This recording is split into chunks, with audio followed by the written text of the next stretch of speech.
जय हिंद दोस्तों, स्वागत है आप सभी का हमारे इस चैनल में। तो दोस्तों, यहाँ पर हम हिंदी के अंतर्गत वर्णमाला चैप्टर को पढ़ रहे थे, जिसमें कि मैंने आपको स्वर और व्यंजन के बारे में कंप्लीट करा दिया है।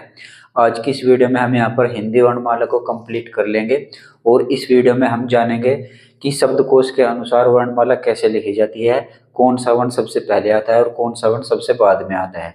इसी के साथ यहाँ पर जानेंगे वर्ण विच्छेद के बारे में। वर्ण विच्छेद आपको जानना बहुत जरूरी है, यहाँ से आपके एग्जाम में प्रश्न बन जाते हैं। तो चलिए वीडियो को शुरू करते हैं।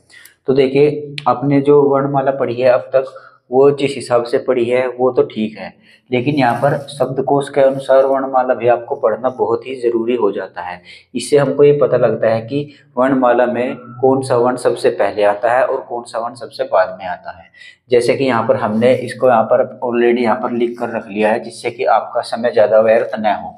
तो देखिए, सबसे पहले स्वर को लिखा जाता है।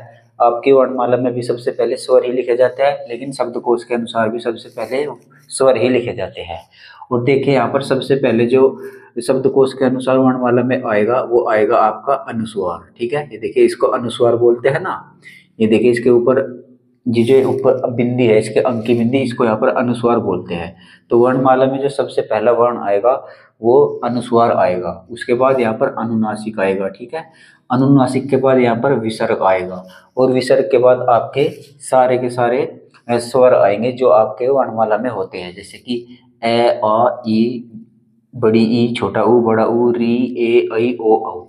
बाकी आपके एज इट इज है, जैसे आपने वर्णमाला में पीछे पढ़े हैं। लेकिन इनसे पहले यहाँ पर आपको ये तीन लगा देने हैं शब्दकोश के अनुसार: अनुस्वार, अनुनासिक और विसर्ग। ठीक है, ये तो आ गया आपके स्वर के बारे में बात।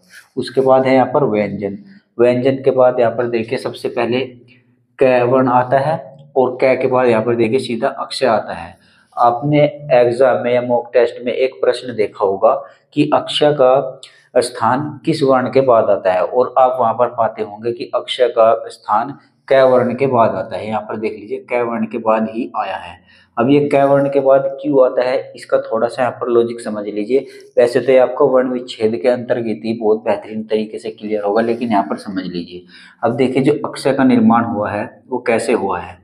तो अक्षय का जो निर्माण हुआ है वो हुआ है आपका क, धन, स, धन, ए। ठीक है, अक्षय का निर्माण इन तीनों से यहाँ पर हुआ है। तो देखिए, अक्षय का जो निर्माण हुआ है वो कैसे हुआ है, और जब ये कैसे होगा तो कै के पास ही तो इसका स्थान आएगा। भाई, सबसे पहले कै आता है, फिर जब कै आता है तो इसमें भी तो कै है, तो यहाँ पर भी कै वाले को यहीं पर लेकर आया जाएगा। इसलिए कै का स्थान जो है अक्षय के बाद मतलब अक्षय का स्थान जो है वो कै के बाद आता है। ठीक है, इस वजह से यहाँ पर इसको लिखा जाता है। और भी अन्य वर्ण है जिनका स्थान आप यहाँ पर बदला हुआ पाएंगे। तो देखिए कैसे है।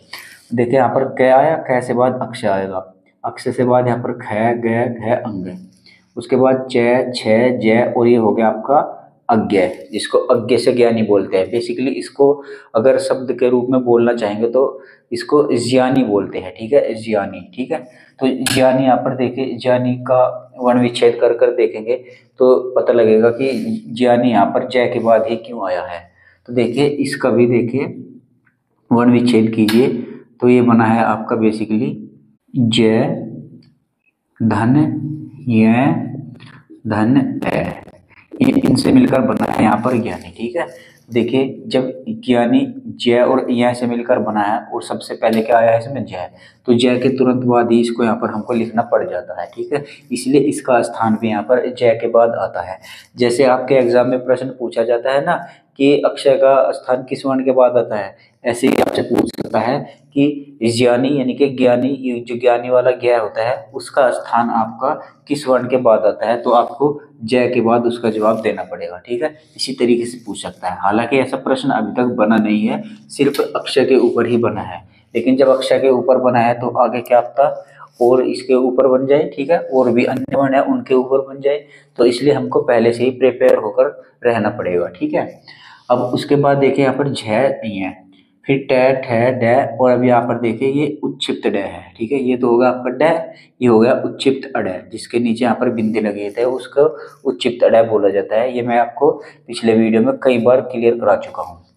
तो ड के बाद यहाँ पर उच्छिप्त ड, उसके बाद होगा ड, ड के बाद यहाँ पर उच्चिप्त अड़ है। ठीक है, तो यहाँ पर देखिए ये दोनों एक ही जैसे होते हैं, बस इनमें यहाँ पर नुक्ते का फर्क होता है।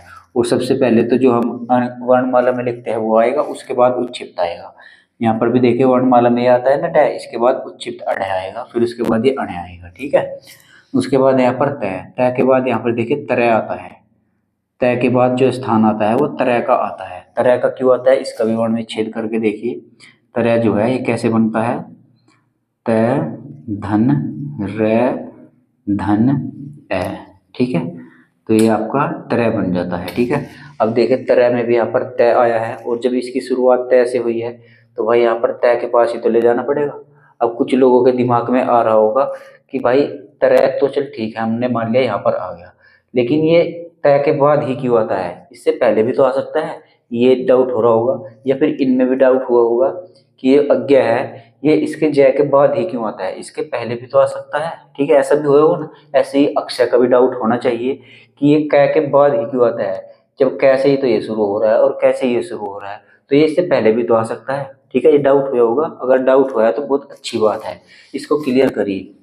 देखिए जैसे कि मैं आपको तय से यहाँ पर लिखता हूँ, ऊपर यहाँ पर तय लिख लेते हैं। अब तय का वर्ण विच्छेद करेंगे तो किस, तय धन ए। ठीक है, ऐसे ही तो बनता है तय।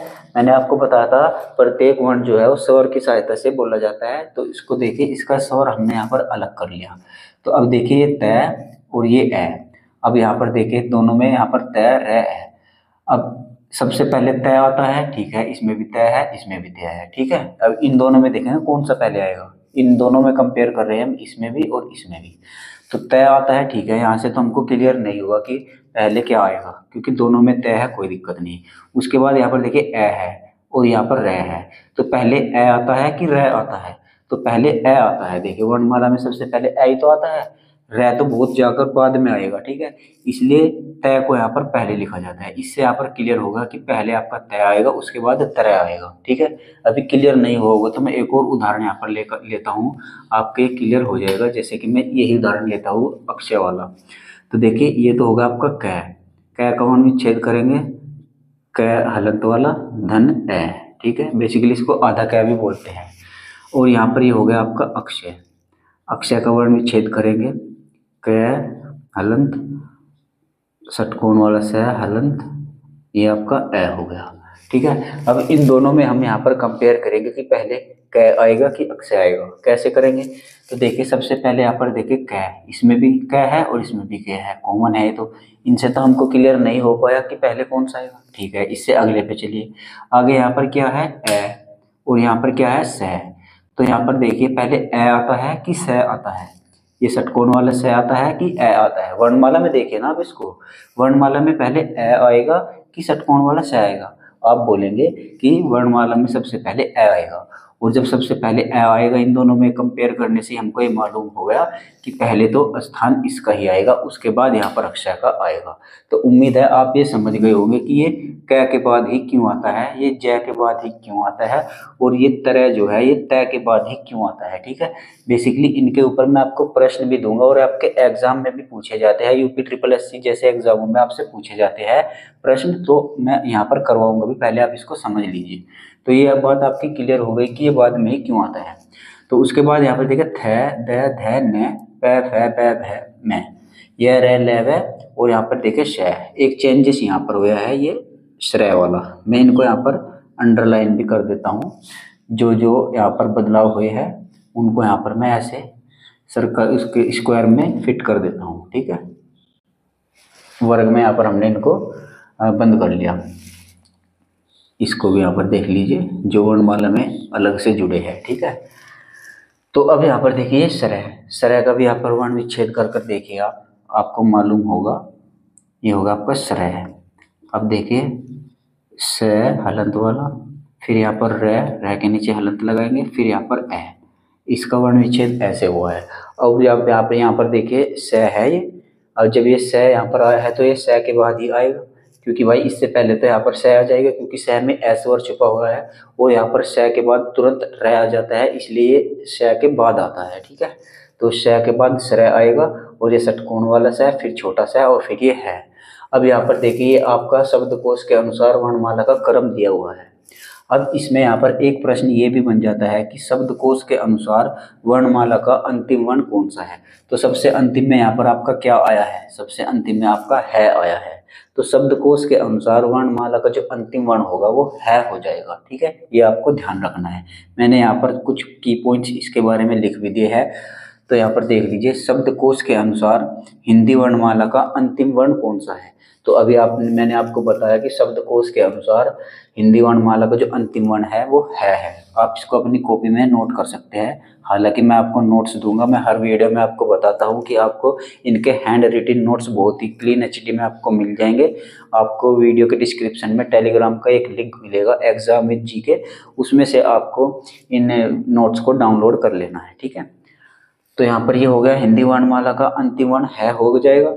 उसके बाद यहाँ पर शब्दकोश के अनुसार ही अक्षय का स्थान किस वर्ण के बाद आता है। ये आपके बहुत से एग्जामों में प्रश्न बना हुआ है। तो अक्षय का स्थान किस वर्ण के बाद आता है, अब आप इसको बता ही देंगे, तो बता देंगे कै वर्ण के बाद आता है। ठीक है, ऐसे ही यहाँ पर देखिए शब्दकोश के अनुसार चौथा अंतिम वर्ण कौन सा है। अब यहाँ पर शब्दकोश के अनुसार आप वर्णमाला पढ़ चुके हैं, जान चुके हैं। अब यहाँ से बहुत सारे तरीके के प्रश्न अगर एग्जामिनर चाहे तो बना सकता है, तो आपको बहुत ही सचेत रहना है। जैसे कि मैंने यहाँ पर एक प्रश्न अपनी तरफ से बनाया है, इसका आंसर आप कर कर दीजिएगा कि शब्दकोश के अनुसार चौथा अंतिम वर्ण कौन सा है। तो अंतिम से चौथा वर्ण पूछ रहा है।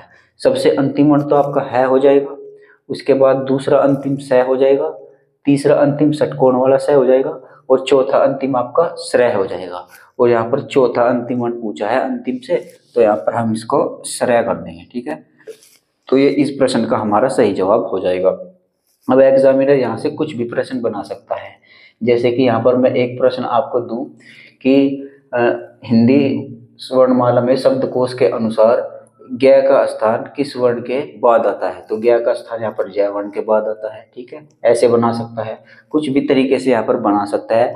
जब मैं कभी प्रैक्टिस सेशन लाऊंगा इनके ऊपर, तब आपको बहुत अच्छे अच्छे तरीके से प्रश्न जो एग्जाम में पूछे गए हैं मैं भी कराऊंगा, और कुछ अपनी ओर से भी यहाँ पर प्रश्न दूंगा, ताकि हर एक चैप्टर यहाँ पर बहुत अच्छे से क्लियर हो सके। भाई खुद से प्रश्न बनाना हो ना, तो चैप्टर बहुत अच्छे से क्लियर होता है, क्योंकि हमने यहाँ पर जो पढ़ाया है उसमें किस किस तरीके के प्रश्नों की संभावना बन सकती है, वो खुद से प्रश्न डिजाइन करके ही यहाँ पर आपको चैप्टर तैयार कराया जा सकता है। इसलिए यहाँ पर खुद से भी क्वेश्चन में लाया करूंगा। ठीक है, ये तो हो गई आपकी शब्दकोश के अनुसार वर्णमाला का क्रम। अब देखते हैं यहाँ पर वर्ण विच्छेद। वर्ण विच्छेद आपको जानना बहुत ही जरूरी है, इससे बहुत अच्छे अच्छे प्रश्न आपके एग्जाम में पूछे जा सकते हैं। तो आइए अब देखते हैं वर्ण विच्छेद के बारे में। तो देखिए वर्ण विच्छेद क्या होता है, वर्णों को यहाँ पर अलग अलग करना होता है। जैसे कि मैंने आपको पिछले वीडियो में कई बार बताया है कि प्रत्येक वर्ण जो है वो स्वर की सहायता से बोला जाता है या फिर लिखा भी जाता है। जैसे कि यहाँ पर देखिए ये कै वर्ण है, इसका यहाँ पर कैसे लिखा जा सकता है, कोई भी वर्ण जो होता है वो आधा हो जाता है। अब ये आधे की इसकी प्रकृति हो गई, और जैसे आपने ए स्वर को अलग कर लिया। जैसे कि यहाँ पर ये की है, इसमें से स्वर को अलग करेंगे, कैसे करेंगे, क को ऐसे लिखेंगे, इसके नीचे हलंत लगाएंगे। अब इसमें क्या स्वर जुड़ा हुआ है, अब इसमें आप सोच रहे होंगे कि ए स्वर जुड़ा होगा, जी नहीं, इसमें यहाँ पर मात्रा जुड़ी हुई है छोटी ई की, तो इसमें जो है ई स्वर जुड़ा हुआ है। ठीक है, छोटी की मात्रा लगे तो छोटी ई आ जाएगी। ठीक ऐसे यहाँ पर ये क, इसका यहाँ पर क का हलंत लगाएंगे, और यहाँ पर बड़ी मात्रा चढ़ी हुई है ना बड़ी ई की, तो यहाँ पर बड़ी ई की मात्रा से इससे अलग कर देंगे। बेसिकली बस आपको यही करना होता है। जो भी वर्ण आपको दिया हुआ होता है, अगर उस पर कोई भी मात्रा नहीं लगी हुई है तो उसमें ए स्वर छुपा हुआ होता है। अगर उसमें कोई मात्रा दी गई होती है तो उस मात्रा को वहां से उसको अलग कर देना है। ठीक है, ऐसा ही करना है। अब देखें यहाँ पर ये क्री है, कै को ऐसा लिखेंगे हलंत लगाकर, और इसमें री की मात्रा लगी हुई है, तो हम इसको री को अलग कर देंगे इससे। ठीक है, ऐसे ये हो गया इसका वर्ण विच्छेद। ऐसे यहाँ पर ये के है, अब यहाँ पर कै हलंत लगाकर अलग किया, और यहाँ पर ए की मात्रा है, तो आपको ऐसे ए इससे अलग कर देना है। बस आपको यही करना है। आपको कुछ शब्द दूंगा, मैंने यहाँ पर लिख रखे हैं, इनका वर्ण विच्छेद करके भी दिखाऊंगा, और आप खुद भी घर बैठकर कोई भी शब्द लेना, उनकी प्रैक्टिस करना, आप बहुत अच्छे से इनका वर्ण विच्छेद कर पाएंगे। जैसे कि यहाँ पर कुछ शब्द लिए हैं हमने, आसान आसान से शब्द लिए हैं। तो देखिए यहाँ पर कौन सी मात्रा है, आ की मात्रा है, तो यहाँ पर धन अ, ठीक है, अ इससे अलग कर देंगे। ठीक है, अगर कोई भी मात्रा नहीं होती तो सिर्फ क को ही यहाँ से अलग किया जाता। अब देखिए अ को हमने अलग कर लिया, उसके बाद यहाँ पर धन का निशान लगाएंगे। ये बेसिकली मैं इसको धन बोल रहा हूँ, मैं यहाँ पर प्लस भी कह देता हूँ, तो आप कंफ्यूज मत होइएगा। उसके बाद यहाँ पर मैं है, तो मैं के नीचे हलंत लगाएंगे, और जिस पर कोई भी मात्रा नहीं होती वहां पर एस स्वर छुपा। ठीक है, तो ये इसका प्रॉपर वर्ण विच्छेद हो गया। अब यहाँ पर देखिए कम, कम का देखिए क नीचे हलंत लगाएंगे, और इसमें देखें यहाँ पर क्या कोई मात्रा तो नहीं है, इसका मतलब यहाँ पर ए स्वर है, तो ए को हमने यहाँ पर इससे अलग कर लिया। धन, यहाँ पर मैं है तो मैं को लिखा, मैं पर भी कोई मात्रा नहीं है, इसका मतलब इसमें भी ए स्वर छुपा हुआ होगा। ठीक है, तो ये इसका प्रॉपर वर्ण विच्छेद हो गया कम का। अब देखें यहाँ पर धर्म, धर्म जो है इसका वर्ण विच्छेद करेंगे, तो यहाँ पर देखिए ध, इसके नीचे हलंत लगाएंगे, और ध पर कोई मात्रा नहीं है, इसका मतलब इसमें ए स्वर है। फिर धन, उसके बाद यहाँ पर रे। अब देखिए जो रे है, रे की मैंने आपको शुरू के वीडियो में ही प्रकृति बताई थी। रे तीन तरीके का होता है। ये ऊपर तो जो रे रूप होता है इसको आधा रे बोला जाता है, और बाकी जितने भी रे के प्रकार होते हैं वो सभी पूरे रे होते हैं। अब देखिए रे है यहाँ पर, ध के बाद धर्म है ना भाई, तो इसमें रे जो है ये आधा है, यानी कि आधा है तो हम इसके नीचे हलंत लगाएंगे। कोई भी अक्षर अगर आधा होता है ना तो उसके नीचे हलंत लगाया जाता है, और जब इसके नीचे हलंत लगा इसका मतलब रे आधा है, और जब ये ऑलरेडी आधा है तो इसमें कोई स्वर तो होगा नहीं। भाई मैंने अभी आपको बताया था जैसे कि रे लिखा हुआ है, अगर हम इसका छेद करेंगे तो रे, इसके नीचे हलंत लगाकर इसको आधा करेंगे और इसका ए अलग कर लेंगे। ठीक है, ऐसे ही तो बताया था, कोई भी वर्ण हो उसका वर्ण विच्छेद ऐसे ही मैंने आपको बताया था। लेकिन यहाँ पर जो ये रे दिया गया है ये रे प्रूफ है रे का, ये अपने आप में पहले से ही आधा है, और आधा जब ये है तो इसका मतलब ये ए इसमें नहीं है, तो हम इसको ए को ऐड करने की इसमें कोई भी जरूरत नहीं है। सिर्फ क्या करेंगे हम यहाँ पर सीधा ऐसे रे हलंत लगाएंगे और धन, उसके बाद अगले वर्ण पर जाएंगे। अगला वर्ण क्या है इसमें, मैं, अब मैं के नीचे हलंत लगाएंगे, मैं तो यहाँ पर पूरा है भाई, तो इसका भी यहाँ पर ए अलग कर लेंगे। ठीक है, तो ये बेसिक सी बात आप समझ गए होंगे। अगर कोई भी किसी शब्द में कोई वर्ण आधा दिया हुआ होता है तो उसमें ए स्वर को यहाँ पर हमें धन लगाकर जोड़ने की जरूरत नहीं पड़ती है। ठीक है, अब देखिए फर्क, फर्क में भी देखिए फै पर तो कोई मात्रा नहीं है, जब इसके मात्रा नहीं है तो यहाँ पर ए स्वर होगा। उसके बाद धन लगाएंगे, फिर यहाँ पर देखिए रे, फिर से रे प्रूफ वाला रे आ गया, इसका मतलब रे की प्रकृति क्या है, आधी है, तो आधा रे है, तो आधा रे लिखने के लिए यहाँ पर हलंत लगाते हैं धन। अब उसके बाद यहाँ पर कै आ जाएगा, कै के नीचे हलंत लगाएंगे और इसका ए इससे अलग कर देंगे। ठीक, ये हो गया पूरा फर्क का वर्ण विच्छेद। अब यहाँ पर देखिए ट्रक, ट्रक का मैंने कई एग्जाम्पल ले लिए हैं पिछले वीडियो में भी, एक बार फिर से इसको यहाँ पर लिया है। तो देखिए ये कोई रे का रूप नहीं होता, ये जो इसके नीचे है ना ये रे का रूप नहीं होता, बल्कि ये क्या होता है, इसमें एक तो होता है आपका ये रे, और एक ही होता है ये आपका हलंत। हलंत मतलब आधा अक्षर लिखने के लिए प्रयोग किया जाता है हलंत। तो जब ये हलंत होता है किसके नीचे लगा है, पहले ही शब्द के नीचे लगा है, पहले ही वर्ण के नीचे लगा है, तो ट जो होगा इसमें वो आधा होगा। ये ट के नीचे ऐसा हलंत लगा हुआ है, और ट के नीचे हमने ये ऐसा रे भी लगा रखा है, तो जब ये रे लगा रखा है तो रे पूरा होगा और ट आपका आधा होगा। मैंने अभी आपको बता भी दिया था कि ऐसा रे जिसके भी नीचे लगे वो अपने आप में आधा हो जाता है। ठीक है, तो यहाँ पर जब ट आधा है तो इसमें तो कोई ए स्वर नहीं है, जी नहीं है, तो सीधा हम कहाँ पर जाएंगे, रे पर जाएंगे। रे, रे का नीचे हलंत लगाएंगे, और ये नीचे वाला रे होता है ये अपने आप में पूरा होता है, तो इसका भी यहाँ पर हम ए अलग कर लेंगे। ठीक है, कर लिया। उसके बाद यहाँ पर ये कै है, कै के नीचे हलंत लगाएंगे और इसका ए स्वर इससे अलग कर देंगे। अब ये हो गया ट्रक का प्रॉपर वर्ण विच्छेद। उम्मीद है आप समझ रहे होंगे, समझ रहे हो तो कमेंट में जरूर बता देना भाई। तो अब देखिए यहाँ पर द्वित, अब देखिए इसको बहुत अच्छे से समझना है, यहाँ पर भी आपका बहुत बेहतरीन कंसेप्ट छिपा हुआ है। जैसे कि ये द्वित होता है जिसके नीचे यहाँ पर ये आधे अक्षर लग जाते हैं ना, जिसके नीचे ये आधे अक्षर लग जाते हैं ऐसे, वो यहाँ पर अपने आप में आधे दिखने वाला जो होता है ये आधा नहीं होता, जिसके नीचे आधा लगा हुआ होता है वो आधा होता है। आप समझे नहीं होंगे, मैं अभी आपको करके दिखाता हूँ। तो देखिए द्वित्व का वर्ण विच्छेद करेंगे, द, द यहाँ पर छोटा है, यानी कि द यहाँ पर आधा वर्ण है, वह जो है ये दिखने में आपको दिख रहा होगा कि ये छोटा है, वह यहाँ पर पूरा है। तो देखिए यहाँ पर द अपने आप में छोटा आधा है, तो द में तो कोई ए स्वर नहीं होगा, द को यहाँ पर आधा लिखकर आगे चलेंगे। और ये आपका वह यहाँ का पूरा होता है, वह पूरा होता है तो इसमें यहाँ पर हलंत लगाएंगे।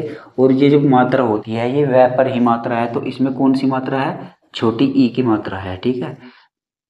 वह पर कौन सी छोटी की मात्रा है, द्वित्व। भाई आप इसको बोलकर भी देखेगा ना, इसको उच्चारित करके देखिए, द्वित्व। ये जो मात्रा है ये वह के ऊपर ही आपको चढ़ी हुई मिलेगी, वह के ऊपर ही इसको बोला जाता है द्वित्व। आप बोलकर भी देख सकते हैं, और जब बोलकर देखेंगे तो आपको पता लगेगा कि द वास्तव में हम आधे वर्ण की तरह ही बोल रहे हैं, आधे वर्ण की तरह ही उच्चारित कर रहे हैं। द्वित्व बहुत ही कम समय के लिए बोलते हैं, द्वित्व द को हम बहुत ही कम समय के लिए बोलते हैं द्वित्व। यानी द यहाँ पर अपने आप में आधा अक्षर है, और आधे अक्षर में कोई ऐस वर्ण नहीं होता, तो हमने इसको हलंत लगाकर सीधा हम वह पर गए, वह के नीचे हलंत लगाया क्योंकि वह पूरा वर्ण है। और जब वह पूरा वर्ण है इस पर कौन सी मात्रा है, छोटी की मात्रा है, तो हमने छोटी ई इससे अलग कर लिया। उसके बाद यहाँ पर तय, तय यहाँ पर देखिए अपने आप में आधा है तो इसके नीचे हलंत लगाएंगे, इसका ऐ स्वर अलग करने की जरूरत नहीं है क्योंकि तय अपने आप में ही आधा है। उसके बाद यहाँ पर वह पर आएंगे, वह पूरा है तो वह के नीचे हलंत लगाएंगे, उसके बाद इसका ए अलग कर लेंगे। बहुत ही बच्चों की तरह बहुत ही डिटेल में समझा रहा हूँ मैं। जो लोग इनको पहले से जानते होंगे वे हो सकता है थोड़ा सा बोर भी फीलियत करे कि ये तो हमको आता है, ये क्या बिल्कुल बच्चों की तरह बता रहा है, ऐसा आपको लग सकता है अगर आप पर ये आते हैं। लेकिन जो हिंदी पहली बार पढ़ेगा वो इनको समझकर बहुत अच्छा उसको महसूस होगा, ठीक है। तो यहाँ पर ये द्वित्व का प्रॉपर वर्ण विच्छेद हो गया। अब देखिए कुछ मैंने यहाँ पर कठिन शब्द भी लिए हैं, इनको भी यहाँ पर करके देखिएगा वर्ण विच्छेद। जैसे कि ये ब्रह्मास्त्र, अभी आपको मैंने बताया था ये जो नीचे रह लगा हुआ होता है जिस शब्द के, वो जिस वर्ण के वो वर्ण यहाँ पर आधा होता है, ये रह आधा नहीं होता। तो देखिए जैसे कि बै के नीचे लगा है तो इसका मतलब बै अपने आप में आधा है, ठीक है। और आधा लिखने के लिए हलंत लगा दिया। अब इस बै का यहाँ पर हमको ए स्वर अलग करने की जरूरत नहीं है क्योंकि बै अपने आप में आधा है, इसमें ए स्वर है ही नहीं। तो सीधा इसके बाद किसकी बारी आएगी, रै की बारी आएगी। और रे नीचे वाला रै जो होता है ये पूरा होता है अपने आप में, इसलिए इसके नीचे हलंत लगाकर इसका ए अलग कर देंगे, कर दिया। उसके बाद यहाँ पर है, ये है अपने आप में आधा होता है। इसका लिखने का स्टाइल आपको किताबों में बहुत बढ़िया मिलेगा, यहाँ पर मैंने इसको पहले ही यहाँ पर आधा करके लिखा हुआ है। तो जब यहाँ पर है आधा है तो है आधे के नीचे हलंत लगाकर आगे हम सीधा मैं पर जाएंगे। मैं लिख दिया, मैं में यहाँ पर हमने हलंत लगाया और इस पर आ की मात्रा है तो इसका आ इससे अलग कर दिया, ठीक है। उसके बाद यहाँ पर आधा स है, तो जब आधा स है तो स के नीचे हलंत लगाकर इसको आधा ही लिख दो, ए स्वर अलग करने की जरूरत नहीं है क्योंकि यहाँ पर तरह, तरह का मैंने वर्ण विच्छेद आपको शब्दकोश के अनुसार वर्णमाला अभी पढ़ाई थी ना, उसमें भी कर कर बताया था। तो तरह कैसे बनता है, तय, तय के नीचे हलंत, उसके बाद रे, उसके बाद, ठीक है। ये अब ब्रह्मास्त्र का जो प्रॉपर वर्ण विच्छेद होगा वो इस तरीके से होगा, ठीक है। आप देख लीजिएगा, आप इन पर अगर आपके थोड़ा भी समझ में नहीं आ रहे हैं ना तो आप वीडियो को दोबारा भी देख सकते हैं और अपने आप दिए कुछ शब्दों को लेकर उन पर वर्ण विच्छेद करके प्रैक्टिस भी कर सकते हैं। देखिए जैसे कि यहाँ पर हंस, अब हंस का वर्ण विच्छेद करेंगे, है ऐसे लिखेंगे, इसके नीचे हलंत लगाएंगे और यहाँ पर ये देखिए इस पर यहाँ पर देखिए अनुस्वार है और यहाँ पर हम इसका अनुस्वार ही इससे अलग कर देंगे, तो हम इस ए के ऊपर ये अनुस्वार लगा देंगे, ये प्रॉपर आपका अनुस्वार हो गया है प्लस अनुस्वार। उसके बाद यहाँ पर से के नीचे हलंत और से इसका ए भी अलग कर दो। बस यहाँ पर आपको अलग करते जाना है।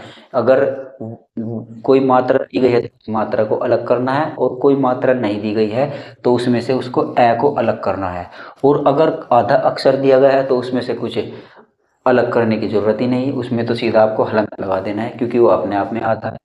तो च हलंत लगाएंगे, इसमें से छोटी ई की मात्रा अलग की। उसके बाद यहाँ पर है अपने आप में आधा है तो हमने इसको आधा लिख दिया, अलग करने की जरूरत नहीं है क्योंकि अपने आप में आधा है। उसके बाद न यहाँ पर पूरा है तो इसके नीचे हलंत लगाएंगे और इसका ऐ स्वर इसे अलग कर देंगे, ऐसा चिन्ह इसका वर्ण विच्छेद ये हो जाएगा। उसके बाद है रुपया, रुपया का देखिए थोड़ी सी जगह कम पड़ गई। यहाँ पर देखिए रे, जय के नीचे हलंत लगाया। रे पे कौन सी मात्रा है, छोटा ऊ की मात्रा है, तो छोटा ऊ लिख दीजिए। रे ऊ धन, उसके बाद पै, पै के नीचे हलंत, फिर ए, पै का ए अलग करेंगे, फिर ये के नीचे हलंत, यह, यह में कौन सी मात्रा है, आ की मात्रा, तो यहाँ पर आ इससे अलग कर देंगे। तो ये रुपया का प्रॉपर वर्ण विच्छेद हो गया। उसके बाद है उद्यान। उद्यान का यहाँ पर वर्ण विच्छेद करेंगे।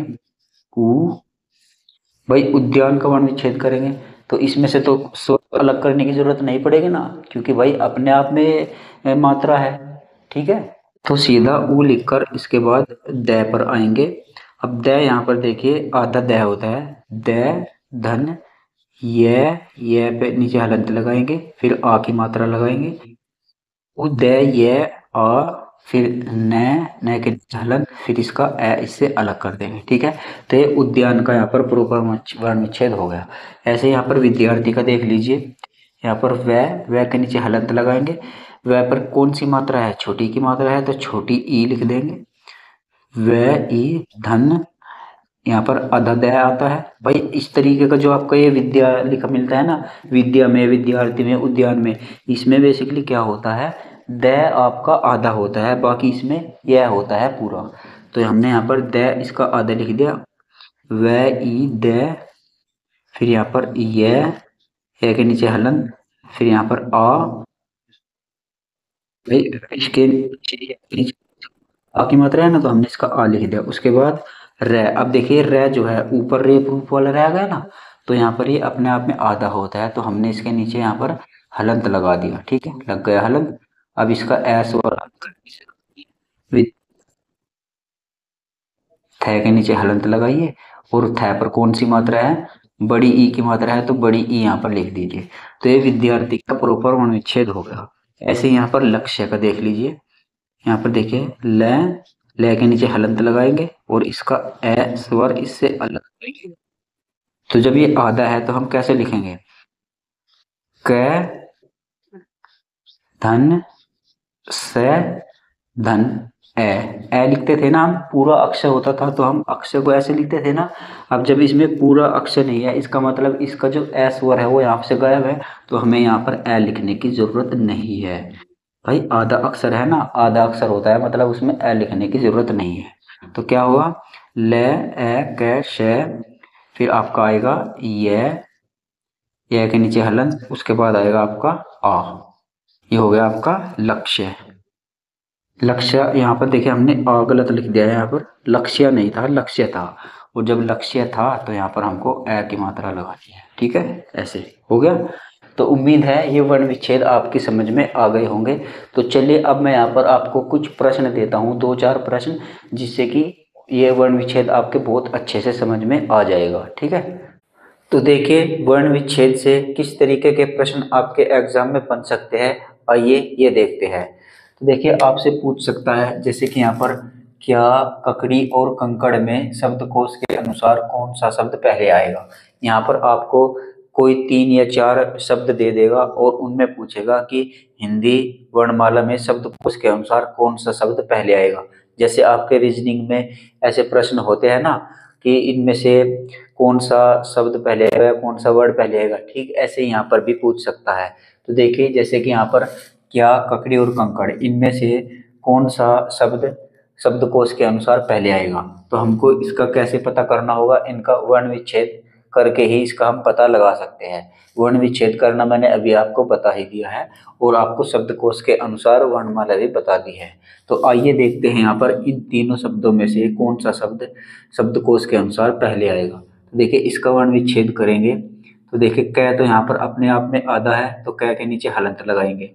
धन, फिर आपका यह है, यह के नीचे हलंत लगाएंगे। उसके बाद यह में कौन सी मात्रा है, आ की मात्रा है, तो हमने इसको लिख दिया आ की मात्रा। ठीक है, हो गया इसका वर्ण विच्छेद। उसके बाद इसका करते हैं, तो इसका कै यहाँ पर हलंत लगाकर आधा लिखेंगे। उसके बाद कै में कौन सी ए स्वर है, तो ए अलग कर दिया। उसके बाद फिर से कै आएगा, कै के नीचे हलंत लगाकर इसको आधा करेंगे और इसका ए स्वर इससे अलग कर देंगे। उसके बाद है डै, डे को लिखेंगे यहाँ पर। उसके बाद इसमें कौन सी मात्रा है, बड़ी ई की मात्रा है, तो यहाँ पर बड़ी ई की मात्रा यहाँ पर हमने इसकी अलग कर दी, हो गया इसका वर्ण विच्छेद। उसके बाद कंकड़ का वर्ण विच्छेद करेंगे, तो देखिए यहाँ पर क के नीचे हलंत लगाएंगे। उसके बाद अनुस्वार है ना, ये इसको अंग भी बोलते हैं हम अपनी भाषा में, आप कुछ और भी बोलते होंगे। जो बचपन में आपके याद हो जाता है ना, बेसिकली ज्यादातर उन्हीं को यहाँ पर जबान पर आते हैं, इसलिए मैं अभी, आप सोच रहे होंगे कि कुछ कुछ वर्णों का मैं उच्चारण किसी अन्य तरीके से करता हूँ, तो बचपन की आदत पड़ी हुई होती है, ठीक है। बचपन में जब हमने ए का नार, आ से आम, ये ऐसे याद किए थे ना, तो वही है बस सब कुछ, बाकी आप समझ जाने चाहिए बस। तो देखिए कै पर यहाँ पर अनुस्वार है, तो अनुस्वार को यहाँ से अलग कर लिया। उसके बाद फिर से कै है, कै के नीचे हलंत लगाया, इसका ए इससे अलग किया। उसके बाद यहाँ पर ये अड़े लिखा, और इसका भी यहाँ पर ए इससे अलग किया। अब यहाँ पर देखना ही है कि कौन सा शब्द वर्णमाला में शब्दकोश के अनुसार पहले आएगा। तो देखें यहाँ पर कंपेयर कीजिएगा, इसमें भी कै है, इसमें भी कै है, इसमें भी कै है, तो कै जब भी बराबर है तो इससे तो पता मालूम नहीं चलेगा, ठीक है। उसके बाद देखिए यह आता है, फिर ए आता है, अंग आता है। अब आप इन तीनों में देखिए, इसमें और इसमें और इसमें, इन तीनों में से कौन सा वर्ण यहाँ पर शब्दकोश के अनुसार सबसे पहले आता है। तो मैंने अभी शब्दकोश के अनुसार जो वर्णमाला लिखाई थी ना, उसमें मैंने आपको बताया था कि कौन सा वर्ण किस वर्ण के बाद आता है। तो इन तीनों में देखेगा आप, सबसे पहले कौन सा वर्ण आता है, भाई सबसे पहले तो यही आएगा। और वैसे भी ये पूरी वर्णमाला का सबसे पहला ही वर्ण है शब्दकोश के अनुसार, तो सबसे पहले तो ये आएगा, उसके बाद फिर ये आएगा, और ये है तो सबसे बाद में ही आएगा। तो यानी कि हम यहाँ पर कह सकते हैं, यहाँ से ही हमको ये पता चल गया कि सबसे पहले ये आएगा, तो इसका मतलब ये कंकड़ जो है ये पहले नंबर पर होगा। यानी शब्द के अनुसार, शब्दकोश के अनुसार ये पूरा का पूरा शब्द सबसे पहले आएगा। और दूसरे नंबर पर क्या आएगा, दूसरे नंबर पर भाई ए आता है, तो इसका मतलब ये ककड़ी वाला दूसरे नंबर पर आएगा, इसको हम यहाँ पर 2 नंबर दे देते हैं। उसके बाद ये तीसरे नंबर पर ऑटोमेटिक आ जाएगा, ठीक है। तो इस तरीके से यहाँ पर हमको कंपेयर करना है वर्ण विच्छेद करके। अगर समझ में नहीं आया है तो एक और यहाँ पर मैंने प्रश्न दिया है, इसके माध्यम से आपका जरूर क्लियर हो जाएगा। तो देखिए यहाँ पर श्रीमान, श्रीमती तथा श्री गणेश में शब्दकोश के अनुसार कौन सा शब्द पहले आएगा। तो देखिए श्रीमान, इसका यहाँ पर वर्ण विच्छेद करेंगे, तो श्र है ना, ये इसका आपको वर्ण विच्छेद करना, स धन र धन ई, ये होगी बड़ी ई, धन मैं धन आ, धन न, धन ए, ये होगा आपका श्रीमान का प्रॉपर वर्ण विच्छेद। उसके बाद श्रीमती का करते हैं, तो देखिए श हलंत, इसके नीचे रे के नीचे हलंत, फिर बड़ी ई, फिर यहाँ पर आएगा मैं के नीचे हलंत लगाइएगा, मैं, फिर यहाँ पर ए, फिर यहाँ पर तय के नीचे हलंत, तय पे कौन सी मात्रा है, छोटी ई की मात्रा है, तो यहाँ पर छोटी ई की मात्रा हमने यहाँ पर इसकी अलग कर दी। उसके बाद यहाँ पर ये श्री गणेश है, श्री गणेश का यहाँ पर वर्ण विच्छेद करेंगे, तो इसका भी देखिए यहाँ पर श, फिर यहाँ पर रे के नीचे हलंत, फिर उसके बाद बड़ी ई, इसमें देखिए बड़ी ई की मात्रा है ना, तो यहाँ पर बड़ी ई यहाँ पर लगा दिया। उसके बाद हमने यहाँ पर किया, ग को लिया, ग के नीचे हलंत लगाएंगे और इसका ए स्वर इससे अलग कर देंगे। उसके बाद यहाँ पर ये अणे है, अणे को यहाँ पर हलंत लगाएंगे और इस पर कौन सी मात्रा है, इस पे ए की मात्रा है, तो यहाँ पर हमने इस पर ए इसका अलग कर दिया। और उसके बाद यहाँ पर श है, तो श को यहाँ पर इससे ए अलग कर देंगे, ठीक है। यहाँ पर इनका प्रॉपर वर्ण विच्छेद यहाँ पर हो गया है। अब देखिए इनको कंपेयर कीजिएगा, इसमें भी स है, इसमें भी स है, इसमें भी स है, इससे तो हमको मालूम नहीं चला। फिर यहाँ पे देखिए रे, इससे भी हमको मालूम नहीं चला। उसके बाद यहाँ पर देखिए इसमें बड़ी ई, इसमें बड़ी ई, इसमें बड़ी ई, तो इससे भी मालूम नहीं चला। मतलब यहाँ पर हमको ऐसे नहीं देखना कि बड़ी ई यहाँ है और यहाँ भी, ऐसे नहीं देखना, क्रम वाइज देखना है। पहले नंबर पर इसमें स है, तीनों में स है पहले नंबर पर, दूसरे नंबर पर तीनों में र है, कोई दिक्कत नहीं है, इससे पता नहीं चलेगा। तीसरे नंबर पर यहाँ पर तीनों में बड़ी ई है, इससे भी मालूम नहीं चला। चौथे नंबर पर यहाँ पर देखिए इसमें मैं है, इसमें मैं है और इसमें ग है। तो देखिए वर्णमाला में देखिए आप, पहले मैं आता है कि पहले ग आता है, तो आप बोलेंगे कि सर यहाँ पर पहले ग आता है, यानी इसका नंबर यहाँ पर पहले आ गया। तो इसका मतलब क्या हो गया, ये जो श्री गणेश है ये पहले नंबर पर आएगा शब्दकोश के अनुसार, क्योंकि यहाँ पर ग पहले आ जाता है, ठीक है, इतना तो क्लियर होगा। पहला नंबर का शब्दकोश के अनुसार ये शब्द हमको मालूम चल गया इन दिनों में। बाकी के दो बच गए हैं, इनको भी कंपेयर करते हैं। तो देखिए इसमें मैं है, इसमें मैं है, इनसे तो यहाँ पर मालूम नहीं चल रहा भाई, इसको तो खेल यहाँ पर खत्म हो चुका, ये तो पहले पे आएगा। अब इनको देखना है हम दोनों को, यहाँ तक तो हम देख ही चुके थे, दोनों सेम टू सेम है ही। अब यहाँ पर देखिए इसमें अ है और इसमें ए है, तो पहले ए आता है कि अ आता है? आप कहेंगे कि सर पहले ए आता है, और जब ए आता है तो दूसरे नंबर पर क्या हो जाएगा आपका? श्रीमती हो जाएगा, ठीक है। और तीसरे नंबर पर ये अपने आप आ जाएगा श्रीमान, ठीक है। तो हिंदी शब्दकोश के अनुसार, इस प्रश्न के अनुसार सबसे पहला जो शब्द आएगा वो श्री गणेश आएगा, फिर उसके बाद श्रीमती आएगा, फिर उसके बाद श्रीमान आएगा। तो इस तरीके से आपसे शब्दकोश के अनुसार शब्द पूछ लिए जाते हैं, ऐसे प्रश्न आपके बन जाते हैं। ट्यूपी ट्रिपल एससी में अक्सर ऐसे प्रश्न बनते हैं। तो आपको उम्मीद करता हूँ ये कंसेप्ट, ये वर्ण विच्छेद और ये शब्दकोश के अनुसार वर्णमाला आपके समझ में आई होगी। तो यहाँ पर हमारा वर्णमाला का चैप्टर समाप्त हो चुका है, इसमें मैंने कोई भी पॉइंट आपका नहीं छोड़ा है। तो कल से हम जो स्टार्ट करेंगे वो विराम चिन्हों को स्टार्ट करेंगे। विराम चिन्ह के ऊपर आपको बहुत बेहतरीन वीडियो में दूंगा। आपने विराम चिन्ह आज तक ऐसे नहीं पढ़े होंगे जैसे मैं आपको पढ़ाने वाला हूँ, और उनसे आपको ऐसे ऐसे कंसेप्ट दूंगा। अगर आप विराम चिन्हों को ये क्लास कर लोगे ना, तो आपका वाक्य शुद्धि का कोई भी प्रश्न गलत नहीं होगा, ठीक है। तो कल से हम अपनी विराम चिन्ह की क्लास को स्टार्ट करेंगे, ठीक है। तो इस वीडियो में बस इतने ही, मिलते हैं अपने अगले किसी वीडियो में, तब तक के लिए धन्यवाद।